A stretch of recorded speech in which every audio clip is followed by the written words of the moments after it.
la princesse qui est tombée amoureuse d'un paysan. Emma, seule héritière du trône, est ennuyée par sa vie, piégée par les obligations royales et un fiancé qu'elle n'aime pas.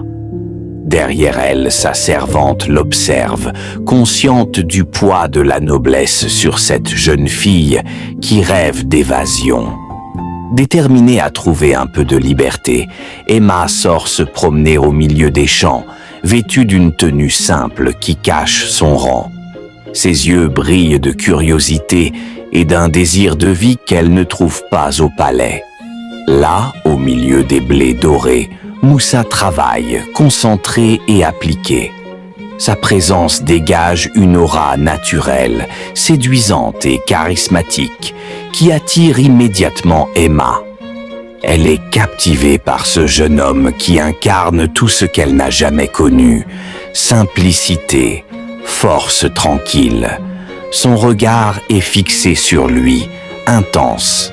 C'est le coup de foudre qui marque le début d'une romance entre ces deux êtres. Ils continuent de se fréquenter et ne se quittent plus comme c'est le cas dans cette forêt baignée par les derniers rayons dorés du soleil. Emma rit, emportée par l'ivresse de la liberté. Moussa, qui ne se doute pas un instant qu'elle est en réalité une princesse, la rejoint. Aucun titre ou rang ne semble exister entre eux. Dans cette forêt, ils sont simplement deux cœurs qui se découvrent. Mais derrière les arbres, une servante, envoyée par le fiancé d'Emma, curieux des sorties répétées de cette dernière, les observe en silence.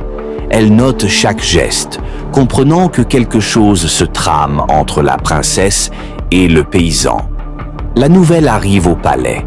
Emma fréquente un paysan. Son fiancé, jeune homme au sang royal, est pris d'une colère noire. Rien ne peut contenir sa fureur face à l'amour que sa promise a trouvé ailleurs.